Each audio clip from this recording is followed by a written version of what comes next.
د بوتان په اړه هغه جالب او حیرانونکي حقایق چې تر اوسه تاسو نه وئ خبر.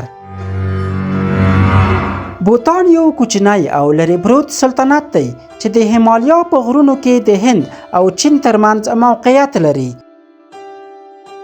دغه هیواد د پیړیو لپاره له نړۍ څخه تقریبا بشپړ جلا و. په 1901 کال کې بهرنیانو ته دروازې پرانیستې، خو لا هم خپلې لرغونې دودونه په کلکه ساتي او د یو اسرارناکه جادویي او ځانګړي ځای په توګه پاتې دی. دلته د دې بېساري هیواد په اړه زړه راښکونکي حقایق تاسو ته وړاندې کوو، په دې هیله چې ویډیو تر پایه وګورئ.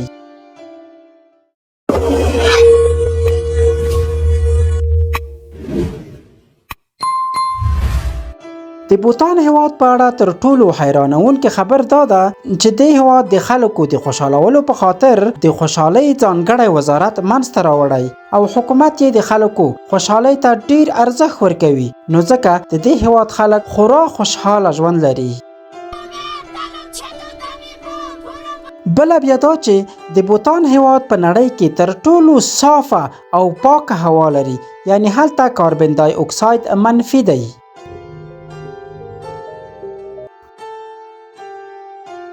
بوتانیان خپل هیواد دروکیول بولي چې معنا یې ده د تندر لویو بلاګانو ځمکه.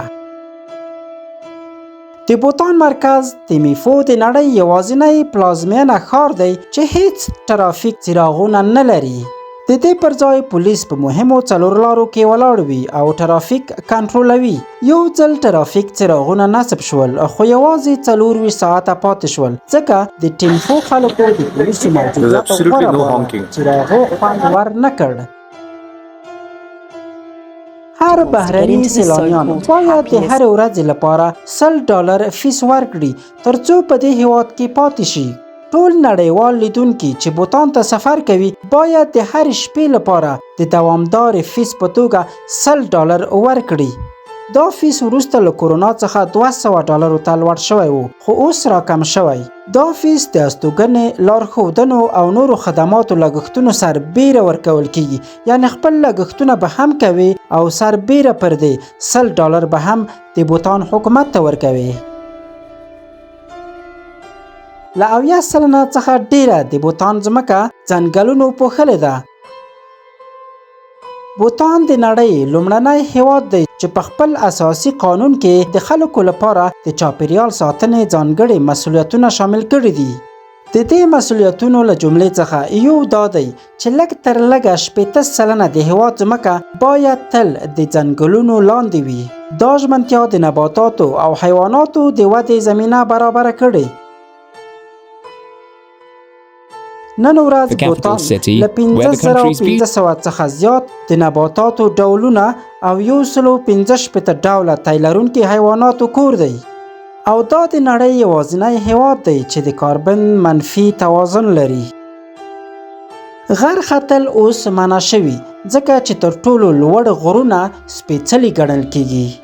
بوتان یو قانون لري چې پکې غر ختلو ته اجازه نه ورکول کیږي، البته هغه غرونه چې له 6000 متره لوړ وي، ځکه چې دا غرونه د خدایانو او روحانو کورونه ګڼل کیږي.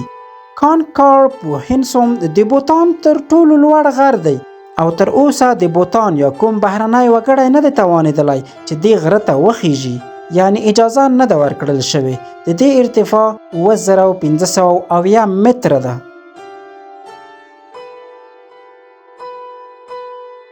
توره غاړه لرونکي کرین. توره غاړه لرونکي کرین یو ډول مرغۍ ده، په کلتوري ډول مقدسه ګڼل کیږي. که څوک د دې نایابه مرغۍ د وژلو هڅه وکړي نو مجرم ګڼل کیږي او د عمر بند سزا ورته ټاکل شوې.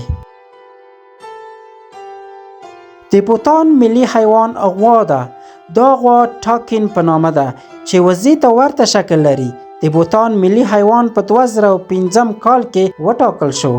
دا حیوان غټه غاړه، کږه پوزه او 4 لنډې پښې لري. په 4000 متره لوړوالي کې ژوند کوي او تر 400 کیلوګرامه پورې وزن لري.